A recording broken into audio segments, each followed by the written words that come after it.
میٹھا میٹھا پیارا پیارا میرے محمد کا نام۔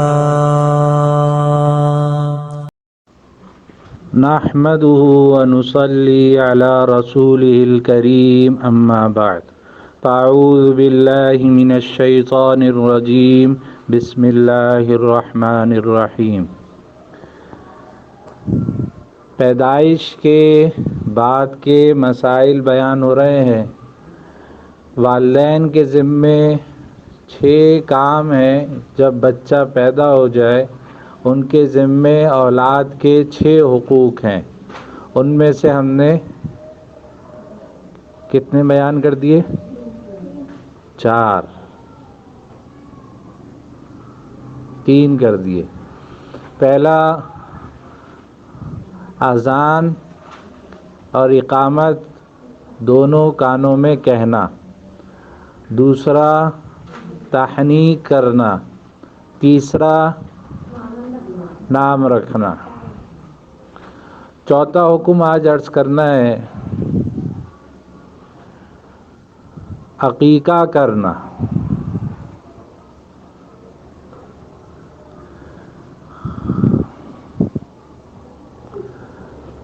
عقیقے سے متعلق 3 باتیں عرض کرنی ہیں کہ عقیقہ کسے کہتے ہیں، عقیقہ کرنے کا مقصد کیا ہے، اور عقیقے کے کیا مسائل ہیں۔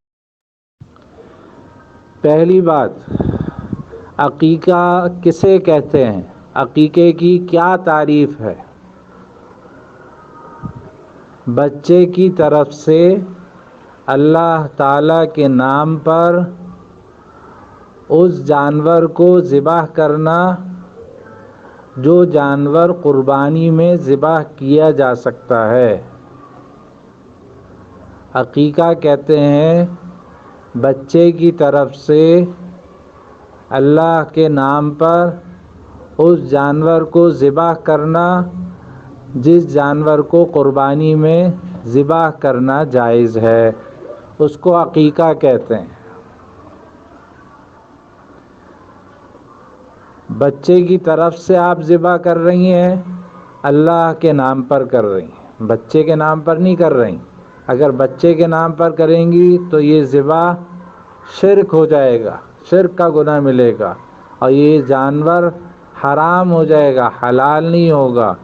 اس لیے جتنے بھی جانور ہیں وہ اللہ کے نام پر ذبح ہونے چاہیے۔ کسی پیر کے نام پر، کسی قبر کے نام پر، کسی بزرگ کے نام پر ذبح کرنا جائز نہیں ہے۔ ان کی طرف سے ذبح کرنا کہ بھئی ان کے لیے کر رہے ہیں کہ ان کو ثواب پہنچ جائے تو یہ تو جائز ہے، لیکن اللہ کے نام پر یعنی اللہ کو راضی کرنے کے لیے ذبح کرنا ہے۔ تو عقیقہ کہتے ہیں بچے کی طرف سے اللہ کے نام پر ایسے جانور کو ذبح کرنا کہ جس کی قربانی جائز ہے۔ جن جانوروں کی قربانی آپ کر سکتی ہیں ان جانوروں کو ذبح کرنے کا نام عقیقہ ہے۔ اگر کوئی کبوتر کو ذبح کر دے اور کہے میں نے عقیقہ کر لیا تو عقیقہ نہیں ہوگا، کیونکہ اس کی قربانی نہیں ہوتی۔ دوسری بات، عقیقے کا مقصد کہ عقیقہ ہم کیوں کرتے ہیں۔ سب سے پہلی بنیادی بات تو یہی ہے کہ ہم جو کام بھی کرتے ہیں اس میں آپ صلی اللہ علیہ وسلم کی اتباع مقصود ہوتی ہے۔ اللہ کا حکم ہوتا ہے، نبی کی اتباع میں ہم کرتے ہیں۔ ہر عبادت کا مقصد کیا ہے کہ اللہ کا حکم ہے اور آپ صلی اللہ علیہ وسلم نے یہ کام کیا ہے، اس لیے آپ علیہ الصلاۃ والسلام کی اتباع میں وہ کام ہم کر رہے ہوتے ہیں۔ سب سے پہلی بنیادی بات تو یہی ہے۔ اب ہماری سمجھ میں آئے یا نہ آئے ہمیں کرنا ہے۔ حج ایسی عبادت ہے جو حج کے فارم جمع ہو رہے ہیں، آج آخری تاریخ ہے، کل آخری تاریخ ہے، ہاں 6 تاریخ ہے نا کل۔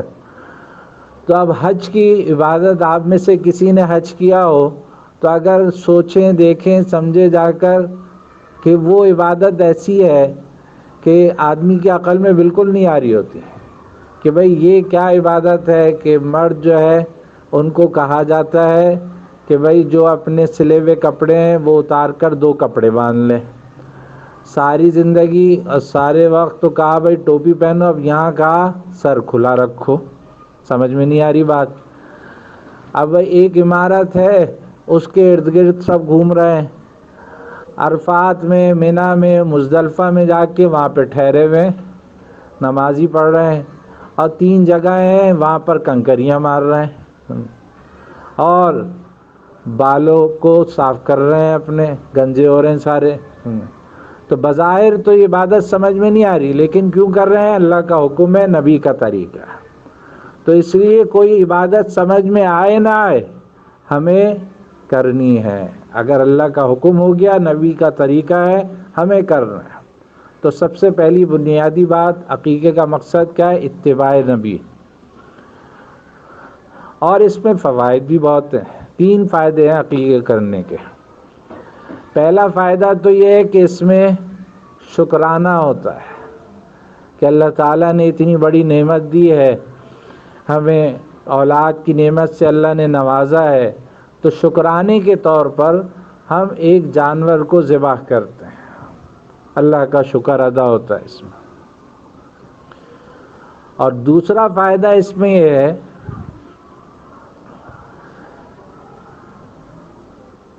کہ جب تک عقیقہ نہ ہو تو مصیبتیں، بیماریاں، آفات اس کے ساتھ لگی رہتی ہیں، اور جب عقیقہ ہو جائے تو وہ بیماریاں، مصیبتیں ٹل جاتی ہیں. عقیقہ کے برکت سے الا بلا سب ٹل جاتی ہے.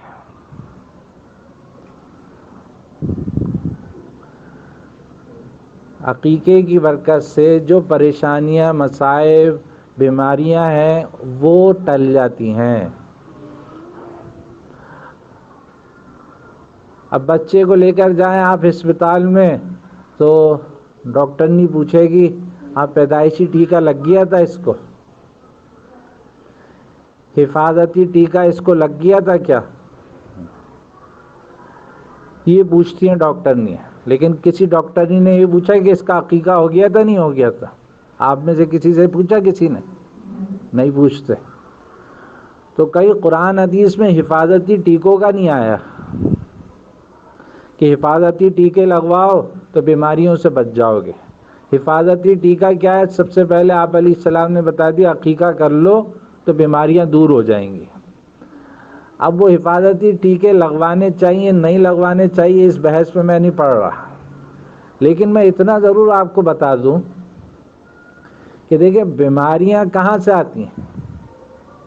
اللہ کی طرف سے آتی ہیں، اللہ کے حکم سے آتی ہیں.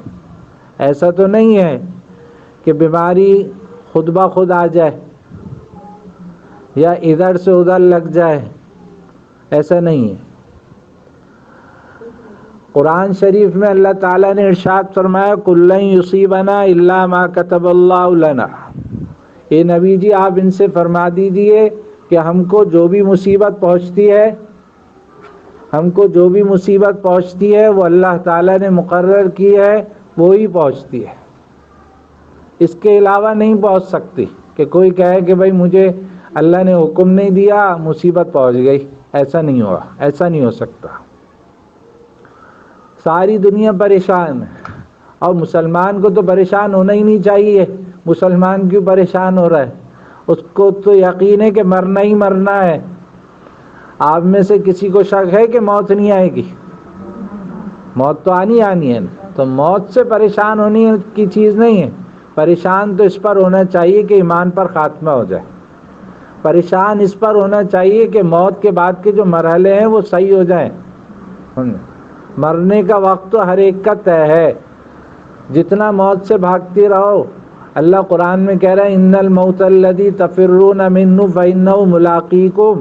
جس موت سے تم لوگ بھاگ رہے ہو موت تو تم کو آ کر رہے گی، اس موت سے تم بھاگ نہیں سکتے. اینما تکونوا یدرککم الموت ولو کنتم فی بروج مشیدہ. اگر تم مضبوط قلعوں میں چلے جاؤ جب بھی موت آ کر رہے گی. تب یہ کہنا کہ بھائی سارے سب جو ہے جب پریشان ہوئے ہوئے ہیں کہ یہ وائرس نہ پھیل جائے، یہ نہ ہو جائے، وہ نہ ہو جائے، بس پریشان ہوئے ہوئے ہیں۔ حالانکہ آپ علیہ الصلاۃ والسلام نے 1400 سال پہلے یہ بتا دیا، لا عدوى ولا طیرۃ ولا حامۃ ولا سفر۔ آپ نے فرما دیا لا عدوى، چھوت چھات کی کوئی حقیقت نہیں ہے، بیماری ایک سے دوسرے کو نہیں لگتی، ایسا ہو نہیں سکتا ایک کو بیماری لگی ہوئی ہو اور وہ بیماری اس سے دوسرے پر منتقل ہو جائے، یہ حضور نے فرما دیا۔ تو اب بتائیں ہم مسلمان ہونے کے ناطے ہم نبی کی بات پر عمل کریں یا ڈاکٹروں کی بات پر؟ نبی کی بات پر۔ ساری دنیا کچھ کہتی رہے لیکن اللہ رسول جو فرمائیں گے وہی حق اور سچ ہے، وہ پتھر پر لکیر نہیں، لوہے پر لکیر ہے۔ آسمان تو زمین پر آ سکتا ہے لیکن اللہ رسول کی بات جھوٹی نہیں ہو سکتی۔ تو یہ کہنا بیماری ایک سے دوسرے کو لگ جائے گی یہ غلط ہے۔ تو لہذا یہ کہنا کہ بھائی تولیہ الگ کر لو، اس کا صابن الگ کر دو، اس کے برتن الگ کر دو، یہ سب ایسے ہی ہے۔ ایک صاحب نے یہ سوال کیا حضور صلی اللہ علیہ وسلم سے کہ یا رسول اللہ، ایک خارشی اونٹ ہوتا ہے جس کو خارش لگی ہوئی ہوتی ہے اور وہ صحیح اونٹوں کے درمیان میں چلا جاتا ہے اور سارے اونٹوں میں وہ بیماری پھیل جاتی ہے، تو آپ تو کیا فرما رہے ہیں کہ بیماری ایک سے دوسرے کو نہیں لگتی، تو یہ بیماری کیسے لگ گئی؟ تو آپ علیہ السلام نے فرمایا پہلے اونٹ کو بیماری کیسے لگی تھی اس کا جواب دے دو۔ کیا اللہ کے حکم سے لگی تھی؟ ان کا باقی اونٹوں کو بھی اللہ کے حکم سے لگی۔ اگر بیماری میں اتنا اثر ہے تو پھر اللہ کی قدرت کہاں گئی کہ بھئی یہاں سے وہاں چلی جائے گی؟ پھر دوسری بات یہ کہ پھر آپ علیہ السلام نے ایک بات یہ بھی فرمائی کہ جذامی مریض سے ایسے بھاگو جیسے شیر سے بھاگتے ہو، جیسے شیر سے ڈرتے ہو ویسے ڈر کر بھاگو۔ تو اگر بیماری نہیں لگتی تو حضور نے کیوں فرمایا اس سے دور رہو؟ وہ ہمارا چونکہ عقیدہ کمزور ہے، ہمارے عقیدے کی حفاظت کے لیے کہ اگر ہم اس کے قریب بیٹھے اور خدا نخواستہ بیماری اللہ کے حکم سے لگ گئی تو ہم یہ سمجھیں گے کہ ہم اس کے بعد بیٹھے تھے تو لگ گئی۔ اگر بیماری جذامی سے لگتی تو حضور ایک پلیٹ میں جذامی کے ساتھ کھانا نہیں کھاتے، آپ نے اس کے ساتھ کھانا کھایا؟ تو اس لیے عقیدتاً اس بات سے میں انکار نہیں کر رہا، حفاظتی تدابیر نہیں اختیار کی جائیں، حفاظتی دعائیں نہ پڑھی جائیں، یہ سب کی جائیں، لیکن یقین اس بات پر ہو کہ جب تک اللہ نہیں چاہیں گے کچھ نہیں ہو سکتا۔ وما تشاءون الا ان یشاء اللہ رب العالمین۔ اگر ہم ان چیزوں کی طرف پڑ گئے تو پھر اللہ کی ذات پر سے بھروسہ اٹھ جائے گا، اللہ کی ذات پر سے یقین ہٹ جائے گا، کہ ساری دنیا اسی کے گرد گھومتی رہے گی کہ یہ کر لو اور وہ کر لو، کہ بھائی جو کرنے والا کام ہے اللہ کی طرف متوجہ ہونا، اس کی طرف کوئی متوجہ ہی نہیں ہو رہا، سب اسی کی وجہ سے پریشان پھر رہے ہیں کہ وائرس پھیل جائے گا۔ اسکولوں کی چھٹیاں دے دی کہ بھئی وائرس پھیل جائے گا، تو یہ شادی بیاہ میں وائرس کیوں نہیں پھیل رہا؟ شادی بیاہ تو ویسی ہو رہی ہیں ہالوں میں، اسکولوں میں پھیلے گا۔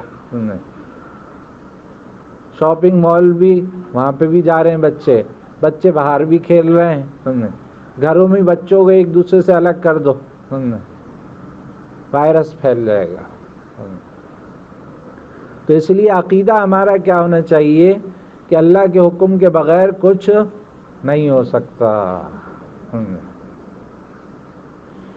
تو لہذا یہ جو ہے حفاظتی، یہ ٹیکہ لگوا لو، جس کے ابھی بچہ پیدا ہوتا ہے وہ ہر مہینے کا کہ بھئی اس مہینے یہ والا ٹیکہ، اس مہینے خسرہ کا ٹیکہ اور فلاں ٹیکہ، مجھے نہیں یاد پڑتا کہ آپ میں سے کسی کو یہ ٹیکے لگے ہوں گے۔ یہ ٹیکے ابھی کی ایجاد ہیں شاید، اور جتنی دوائیاں ایجاد ہو رہی ہیں اتنی بیماریاں پیدا ہو رہی ہیں۔ ارے یہ پولیو کی بیماری اتنی خطرناک ہے کہ بھئی گھر گھر جا کر پولیو پلائے جا رہے ہیں، اور جو نہیں پلا رہا اس کو زبردستی پلا رہے ہیں۔ حج پہ جا رہے ہیں تو پولیو کے قطرے پلائیں گے، اور ہمارے خیر خواہ ہیں یہ تو اتنے بڑے کہ پولیو کی قطرے جو ہے پلا رہے ہیں، اور گاؤں گاؤں جا رہے ہیں، پولیس بھی پھر رہی ہے۔ اگر اتنی خیر خواہی ہے تو ہمارے گورنمنٹ اسپتالوں کو صحیح کر دیا جائے، اور وہاں پہ جو لوگ پریشان ہو رہے ہیں ان کی بیماریوں کا علاج کیا جائے۔ نہیں، پولیو کی بیماری کے پیچھے پڑے ہوئے ہیں۔ پولیو کے مریض کتنے ہیں ہمارے ملک میں؟ نہیں، پولیو کے قطرے پلائیں گے۔ تو غیر مسلم کبھی مسلمان کا خیر خواہ نہیں ہو سکتا، اس کے اندر سازش ہی چھپی ہوئی ہوتی ہے۔ وہ کیوں مسلمان کا خیر خواہ ہوگا؟ وہ مسلمان کا دشمن ہی رہے گا۔ تو عقیقے کا دوسرا فائدہ یہ ہے کہ اللہ بلا دور ہو جاتی ہے۔ تیسرا فائدہ یہ ہے کہ جو اس کے اندر نافرمانی کا عنصر ہوتا ہے بچے کے اندر، عقیقے کی برکت سے وہ نافرمانی کا عنصر اس سے ختم ہو جاتا ہے، عقیقے کی برکت سے، تو وہ والدین کا نافرمان نہیں ہوتا۔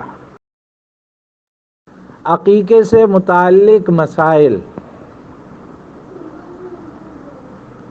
عقیقے سے متعلق پہلا مسئلہ تو یہ ہے کہ عقیقہ کرنا سنت ہے۔ عقیقے کا حکم یہ ہے کہ عقیقہ کرنا سنت ہے، فرض واجب نہیں ہے۔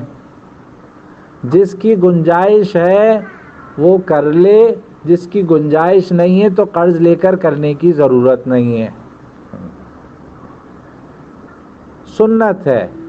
اور اس میں دعوتیں کرنا اور لوگوں کو دکھلانا اور دکھاوا کرنا، اور اس لیے کرنا کہ جو بھی ڈلیوری کا خرچہ ہو سب پیسے آ جائیں واپس، اور سارے پیسے آ جائیں اور دکھلاوے کے طور پر، یہ سب غلط ہے۔ تو ایسے عقیقے سے تو بچنا چاہیے۔ تو بس سنت ہے، سنت کو سنت کے درجے میں رکھا جائے، عبادت کو عبادت کے درجے میں رکھا جائے۔ ہے عبادت، لیکن اب اس کے لیے ہال بک کرواتے ہیں اور اس میں مکس گیدرنگ ہے، تصاویر کھنچ رہی ہیں، تو ایک عبادت میں بھی گناہ شامل ہو رہا ہے۔ عقیقے سے متعلق دوسرا مسئلہ، عقیقہ کب کرنا چاہیے؟ عقیقہ 7ویں دن کرنا چاہیے۔ اگر کوئی 7ویں دن نہ کر سکے تو 14ویں دن کرے، 14ویں دن نہیں کر سکتا تو 21ویں دن کر لے۔ اس کے بعد جتنا کم کرتے جائیں گے، دیر ہوتی جائے گی، ثواب کم ہوتا جائے گا۔ اصل یہ ہے کہ 7ویں دن کریں، پھر دوسرا درجہ ہے 14ویں دن، پھر 21ویں دن، اور پھر اس کے بعد اگر کبھی نہیں تھے پیسے، اب بعد میں خیال آتا ہے کہ بھئی میں عقیقہ کر لوں، بچپن میں نہیں ہو سکا، 55 میں خیال آ رہا ہے، تو کر سکتے ہیں، لیکن 7ویں دن کا خیال رکھیں تو اچھی بات ہے۔ 7ویں دن کے خیال کا مطلب یہ ہے کہ جس دن وہ پیدا ہوا اس سے پچھلے دن کرنے کا اعتبار کر۔ جیسے آج بدھ، ابھی کوئی بچہ پیدا ہوا تو جب کبھی وہ کرے تو منگل کو کرے، وہ اس کا 7واں دن پڑے گا۔ تو کبھی بھی وقت گزر جائے وہ عقیقہ کر سکتے ہیں۔ عقیقے سے متعلق تیسرا مسئلہ کہ عقیقہ کس کے ذمے ہے؟ عقیقہ والدین کے ذمے ہے، والد کے ذمے ہے، جیسے اور اخراجات اولاد کے والدین کے ذمے ہے، اسی طریقے سے عقیقہ کرنا بھی والدین کے ذمے ہے۔ بچے کے مال میں سے عقیقہ کرنا جائز نہیں ہے کہ بھئی جو لوگوں نے تحفے تحائف دیے اور لفافے پکڑائے تو آپ اس کا عقیقہ کرنا جائز نہیں ہے، تو آپ کے استعمال میں لانا کیسے جائز ہوگا؟ کہ بچے کے پیسہ آئے اور آپ نے اپنے استعمال میں رکھ لیے تو یہ جائز نہیں ہوتا۔ بچے کی جو چیزیں ہیں، اگر کسی نے بچے کو چیز دی کوئی، تو آپ کے لیے کھانا بھی جائز نہیں ہے، وہ بچے کی چیز ہے، کیونکہ اور نابالغ کی اجازت کا اعتبار نہیں ہے کہ بھئی نابالغ ہے چلو بچہ خود دے رہا ہے، ان کا بچہ خود بھی دے دے تو اس کی بات کا اعتبار نہیں ہے۔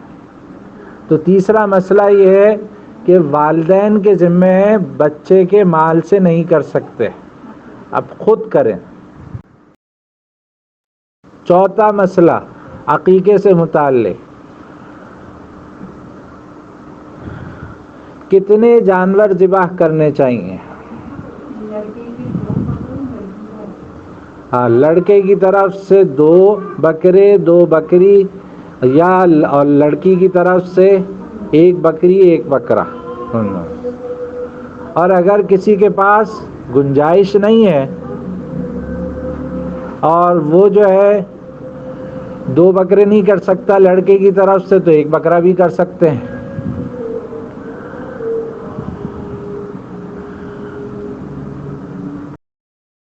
کون سے جانور عقیقے میں کر سکتے ہیں؟ جن جانوروں کی قربانی ہو سکتی ہے ان جانوروں کو عقیقے کی طرف سے ذبح بھی کیا جا سکتا ہے، جیسے گائے، بیل، بھینس، بھینسا، اونٹ، اونٹنی، بھیڑ، دمبا، بکرا، بکری، ہرن، ہرنی۔ ہرن ہرنی بھی کر سکتے ہیں؟ نہیں کر سکتے۔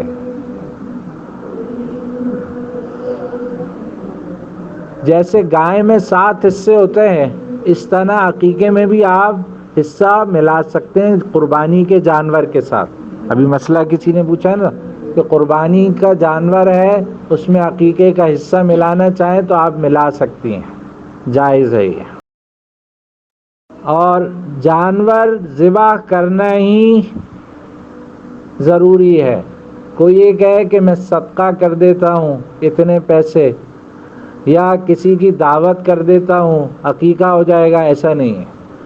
جو طریقہ آپ علیہ السلام نے بتایا ہے عقیقے میں جانور کو ذبح کرنا ہی سنت ہے، تو وہ ذبح ہی کیا جائے گا۔ جیسے قربانی کے موقع پر جانور ذبح کرنا ہی فرض واجب ہے، اسی طریقے سے عقیقے میں بھی جانور ہی ذبح کرنا چاہیے۔ اب کوئی کہے اتنے جانور ذبح ہوتے ہیں، حج کے موقع پر اتنے جانور ذبح ہوتے ہیں، شاید ضائع ہو جاتے ہیں یا دفن کر دیتے ہیں، ان کو پہنچایا نہیں جا رہا ہوتا، ایسی سننے میں باتیں آتی ہیں، تو بھائی اتنے ذبح کرنے کی کیا ضرورت ہے؟ کسی غریب کو یہ پیسے دے دیے جائیں؟ نہیں، جو حکم ہے بس وہ کریں گے ہم۔ اب وہ اس کا صحیح محل مصرف استعمال کیا جائے، سوچا جائے، یہ کرنے کی چیز ہے۔ تو جانور ذبح ہی کیا جائے گا، اتنے پیسے صدقہ کرنے سے، دعوت کرنے سے عقیقہ نہیں ہوگا۔ جانور ذبح کرتے وقت دل میں نیت کر لینا کافی ہے،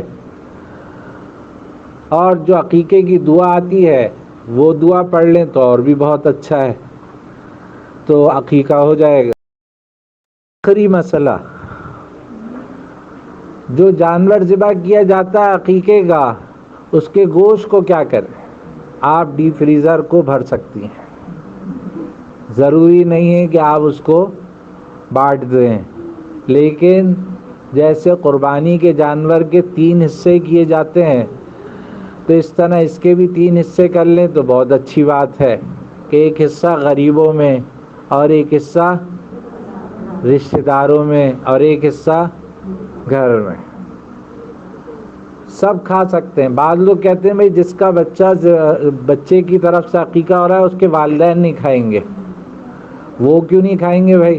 وہ تو ان کو تو زیادہ ضرورت ہے کھانے کی، تو وہ کھا سکتے ہیں۔